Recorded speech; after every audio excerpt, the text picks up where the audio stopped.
Good afternoon সবাইকে। Sayani Supriya blog চ্যানেলে তোমাদের সবাইকে অনেক অনেক স্বাগতম। আমি সুপ্রিয়া হাজির হয়েছি আজকে একটি নতুন ভিডিও নিয়ে। তো দেখো এখন রেডি হয়ে নিয়েছি আর এখন ঘড়িতে বাজে 4:30। তো বাবার বাড়ি যাব, অন্নপূর্ণা পূজা হচ্ছে, বাসন্তী পুজো যেটাকে তোমরা বলো। তো তোমাদের সাথে দেখা হচ্ছে, চলো। আর মেয়ে বাইরে রেডি হয়ে ঘুরছে, তো বাসে করে যাব। টিটু তো নেই, তো চলো টাটা। তো দেখো সেই 5টার সময়ই পৌঁছে গেছি, বাসে এসছি। আর এখন দেখো বাজে সন্ধ্যে 7টা আর সবাই রেডি হচ্ছে বেরোবে বলে। তো আমরা তো আর জামা কাপড়ও কিছু আনিনি, আর চেঞ্জ করারও কোনো ব্যাপার নেই। তো মেয়ে আর আমি দুজনেই রেডি হয়ে গেছি, ওই জন্য শুধু চুলটা একটু চিরুনি করবো আর বেরিয়ে যাব। এদিকে বোনও রেডি হয়ে গেছে, আর দেখো এদিকে মা আর মেয়ে সবাই রেডি হয়ে গেছে। তো মা ওই বেটুর জন্য জল নেবে বলে ঠিক করছিল, পলিথিনে করে জল নিয়ে যাবে, কারণ ওর তো বেরোলেই ঘরের থেকে জল চাই। তো দেখো মেয়েও পুরো একদম রেডি সেডি। আর দেখো সবাই রেডি হয়ে গেছে। তো আমাদের বাড়ির থেকে না খুব একটা দূরে নয়, কত কতটা হবে, 500 মিটার হবে। 500 মিটারের মধ্যেই পুজোটা হয়েছে। আর পুজোর প্যান্ডেলের থেকেও একটু এগিয়ে সামনের দিকে দেখো এই ঠাকুরগুলো বানিয়েছে, এগুলোতে আলাদা আলাদা মিউজিক রয়েছে। আর দেখো কী সব বানিয়েছে, এটা হচ্ছে বোকা কালিদাস। এখানে দেখো কালিদাস যে গাছে বসে আছে সেই গাছের ডালটাই কাটছে, তো সেটাই বানানোর চেষ্টা করেছে। আর আমার তো এগুলো খুবই পছন্দ হয়েছে, এগুলোই না এখানের মূল আকর্ষণীয় বিষয়। আর এত ভিড় হয়েছিল না, ঠিকঠাক করে যে ভিডিওটা বানাবো তাও সম্ভব হচ্ছিল না, প্রচুর ঠেলাঠেলি ভিড়। আর সন্ধ্যের টাইমটা তো আবার প্রসাদ দেওয়া হচ্ছিল, তো সেই জন্য আবার ভিড়টা একটু বেশি হচ্ছিল, লাইন পড়ে যাচ্ছিল।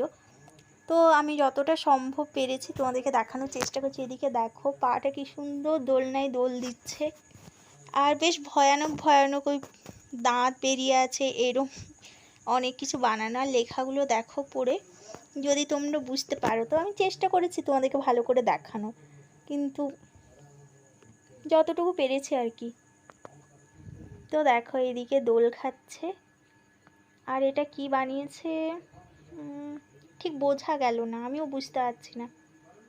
তখন দেখেছিলাম মনে ছিল, আবার এখানে একটা বানিয়েছে দেখো, আশীর্বাদ দিচ্ছেন। তো এগুলো না সে কারেন্টের সিস্টেম মনে হয়, জানি না, অটোমেটিক দেখলাম নড়ছে। আর প্রতিটাতে আলাদা আলাদা মিউজিক, একই মিউজিক নয় প্রতিটাতে।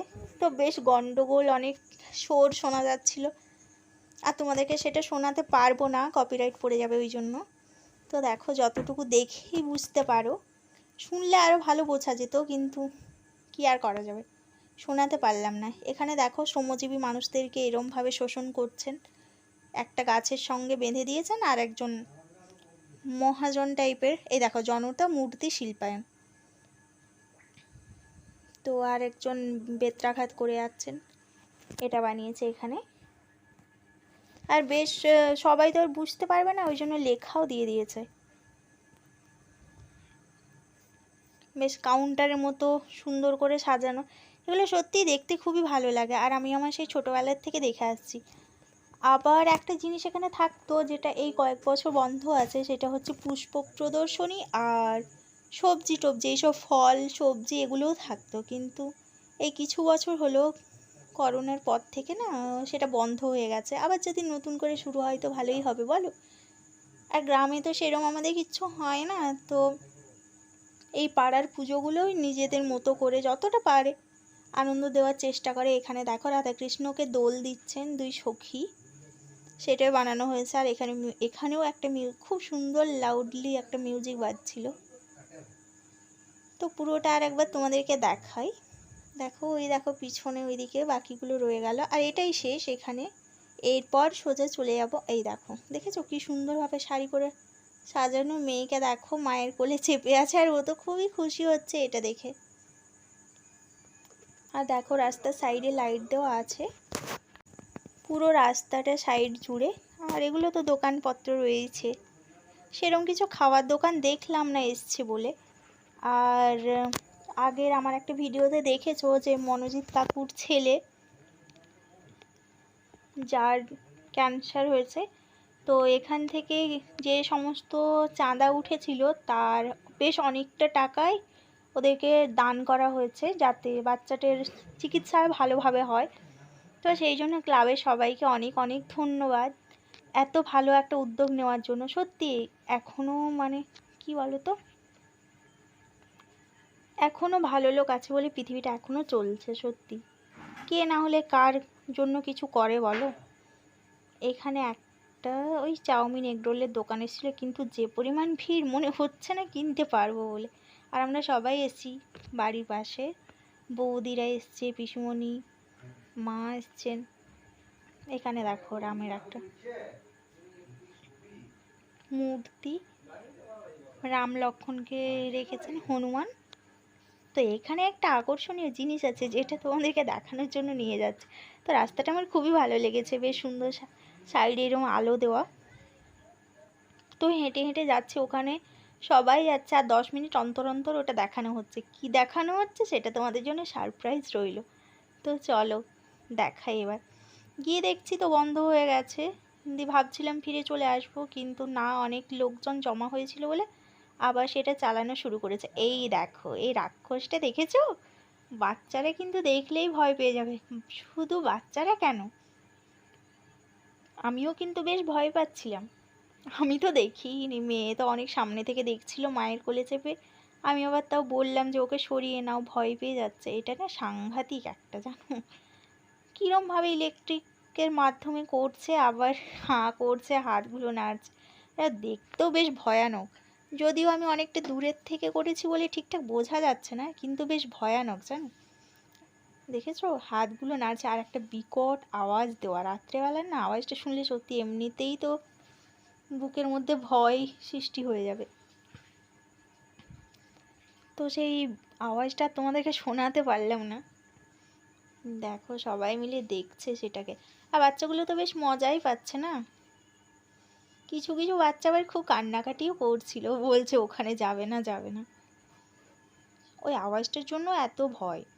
না হলে এমনিতে তো দেখলে সেরকম কিছু মনে হয় না। দেখলে সামনের দিকে কেমন ছপ করে চলে গেল। এরপরে যাব মণ্ডপে। মণ্ডপটা একটু ভেতরে রয়েছে, রাস্তার গায়ে নয়, ফাঁকা মাঠের মাঝখানে। তো এগুলো রাস্তার সাইডে ছিল বলে আগে তোমাদেরকে দেখিয়ে নিলাম, মানে আমরাও গিয়ে দেখিয়ে নিলাম। অনেক ভিড় তো। আর এই দেখো এটা হচ্ছে মণ্ডপ, দেখেছো বেশ অনেক লোকই হয়েছে, সবাই মিলে লাইন দিয়ে যেতে হচ্ছে। দুটো গেট রয়েছে। আর দেখো প্যান্ডেলটা একবার তোমাদেরকে ভালো করে দেখাই। এই লাইটের জন্য ভালো করে দেখানো যাচ্ছে না, এই লাল নীল যে লাইটগুলো জ্বলে না, এতে ভালো বোঝা যায় না। তাও যতটা পারবো দেখাচ্ছি। দেখো ভেতরটা, এই দেখো মায়ের মূর্তি, দেখেছো? সারা দিনের ক্লান্তি, পরিশ্রম, দুঃখ, কষ্ট সব কিছু এই মূর্তিটার দিকে তাকালে না সব কিচ্ছু ভুলে যাই। এখানে 5 মিনিট বসলে জীবনটা পুরো একদম শান্তি, জানো। তো দেখো প্যান্ডেলটা একবার ঘুরিয়ে দেখায়। মায়ের মুখটা দেখো অপরূপ লাগছে সত্যি। একটা না কিছু দেবত্ব একটা ব্যাপার থাকে, জানো, খুবই ভালো লাগে এইসব জায়গায় এলে, কোনো প্রতিমার সামনে এলে। তো দেখো এবার মেয়ের বায়না হয়েছে, ওকে জিজ্ঞাসা করলাম কোন বেলুনটা নেবে। বেলুন তো নিতেই হবে, বেলুন না নিলে হবে না। এই দেখো ও পছন্দ করেছে ইয়েলো কালারের বেলুন নেবে, আবার সাথে বাদাম কিনবো আমরা এখানে। এগ রোলের দোকানে যেহেতু লাইন পাইনি, তো দেখো আমরা সবাই হাতে হাতে প্রসাদ নিয়ে নিয়েছি। এবার সোজা চলে যাব বাড়িতে। বাড়িতে এসে দেখো প্রসাদের ডালি আমরা খুলে ফেলেছি। অনেক প্রসাদ এনেছি, সবাই গেছিলাম তো। আর মেয়েকে দেখো, মা ওকে বাদাম ছাড়িয়ে দিচ্ছে। এখন ঘড়িতে কটা বাজে জানো? 9টা। সেই আমরা 7টার সময় গেছি, 9টার সময় এসছি। তোমরা ভাবে এতক্ষণ কি দেখার।